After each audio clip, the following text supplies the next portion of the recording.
The real content of any kind of revolutionary thrust lies in the principles and the goals that you're striving for, not in the way you reach them. You are now listening to Musings Behind the Creative. What's your passion? Hi, and welcome to another episode of Musings Behind the Creative. And this is the shorter segment of the wider episodes that really focuses on me talking a little bit about my practice, what inspires me, what makes me tick, what doesn't make me tick, and just giving you the scientific / researcher approach to my way of thinking and what I do. And I thought it was really important to actually discuss this, because when you do decide to become a designer, even though you're young, a lot of the progressions that you will take for the duration of your career, sometimes you're not really paying attention to that. You're just almost like, yeah, I got to get to college, I got to pick a course, I got to do this, but you don't really like immerse yourself and really start taking stock as to the type of practice you're starting to develop.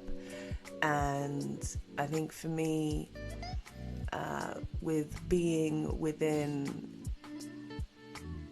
the different communities or artistic areas that I just followed my heart in, it's really now that I'm starting to be like, wow, okay, like you've done a lot of things, and you might want to start really like analyzing it, because I think for a long time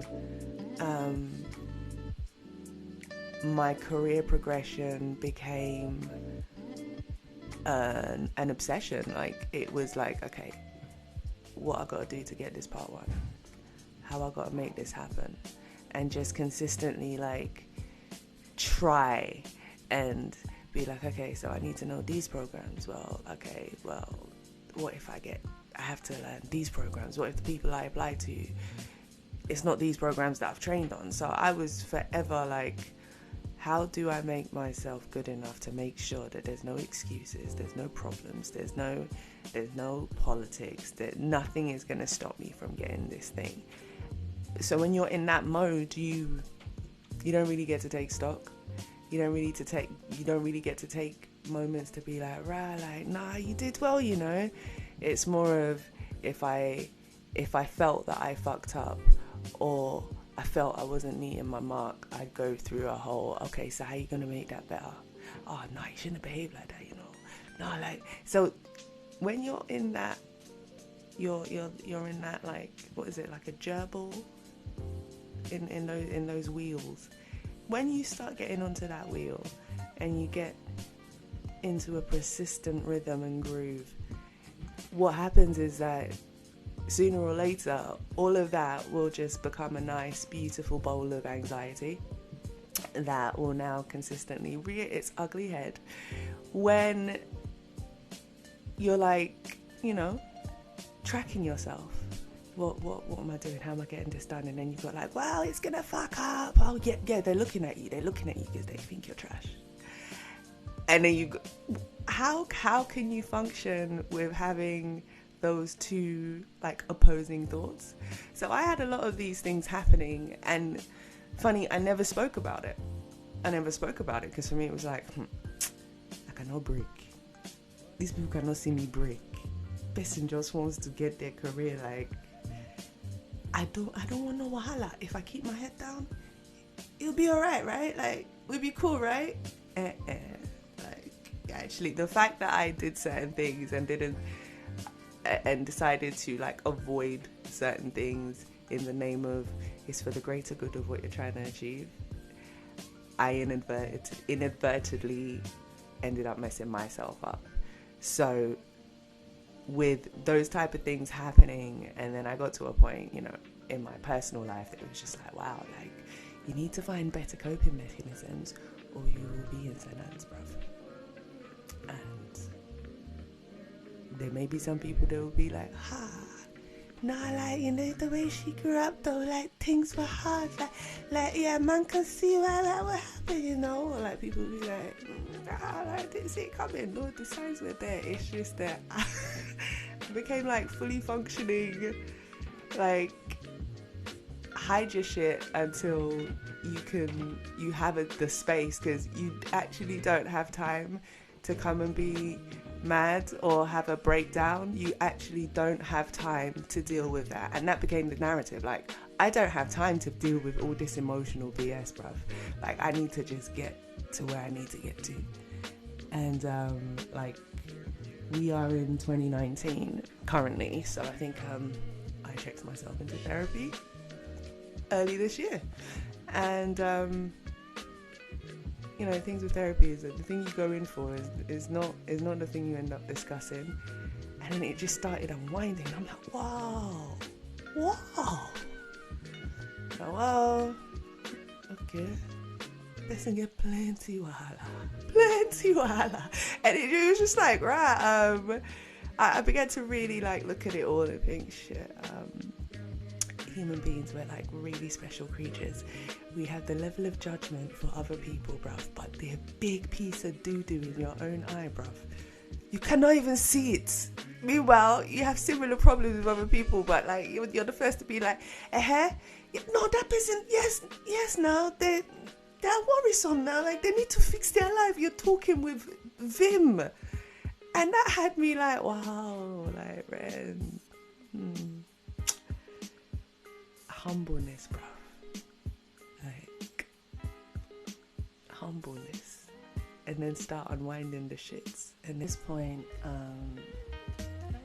it's been January 2020 will make it a year.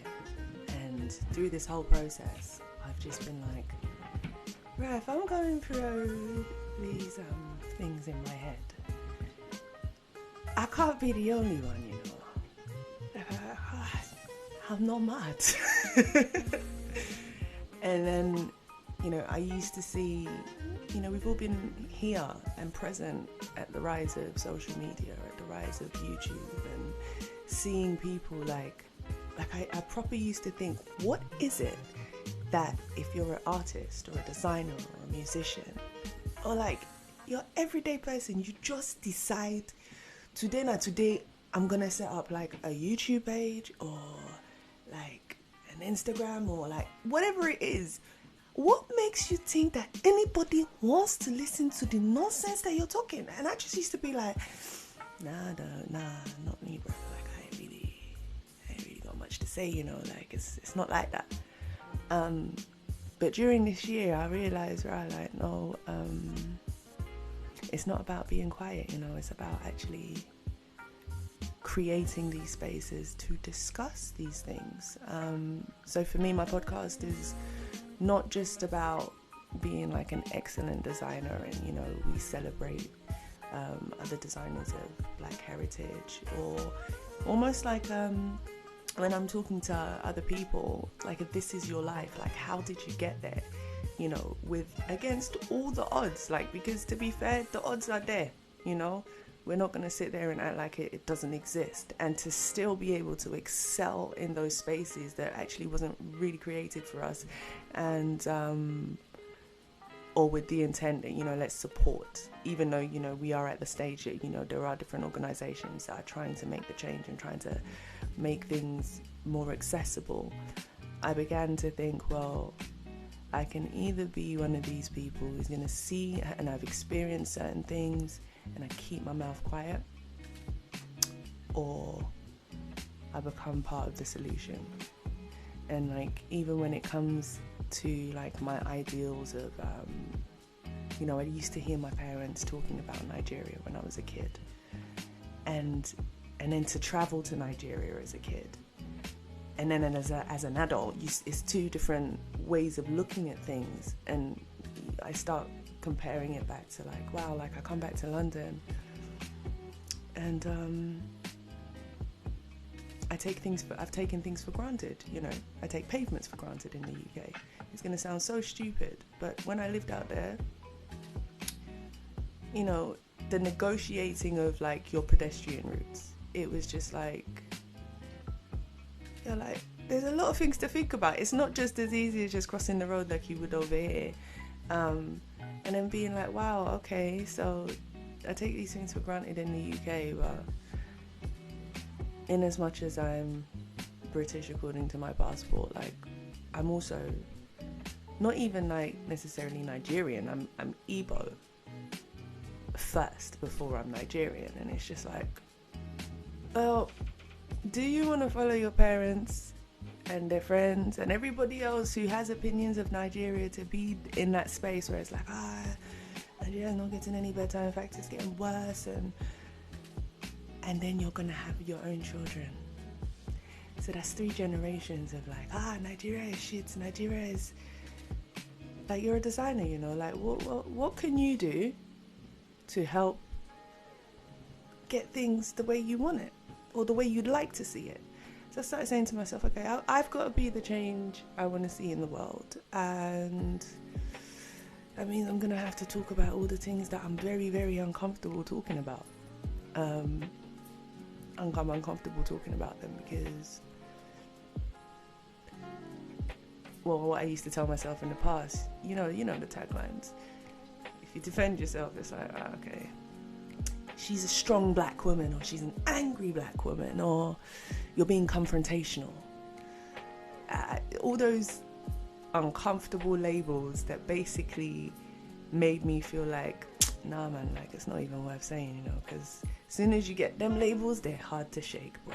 They're hard to shake. And I see other people champion it and like stand their ground, and it's just like, just the labeling and the subtext of what things really meant, and then having maybe like your classmates or your friends become very uncomfortable around you, so now they start separating, so now you start becoming isolated, and you've got to deal with life, and then you've got to deal with your career, and you're dealing with that level of bullshit. I was like, okay, I don't want the next generation of designers to have to feel like they're alone, or that they're the only ones experiencing this. I want to have people on the show that, you know, not only are they excellent about, you know, their creativity, their passion, their walk in life, but, you know, they've maybe developed really great tools of coping with life, of coping in the black experience, where a lot of the times we don't really get to talk about some of these things because we're told like, get over it, like your experience ain't no different from mine. Actually it is, fam, very fucking different. And in as much as I'm uncomfortable about these conversations, it's more uncomfortable for me to not actually start being part of the solution and not the problem.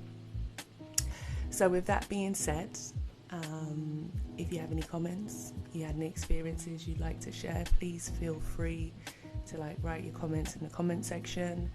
And if you liked this episode, you could listen to more of the episodes on Musings Behind the Creative, and you can find me or us at Studio RDN-x for Musings Behind the Creative, and you can follow me on Instagram as Loma Medici.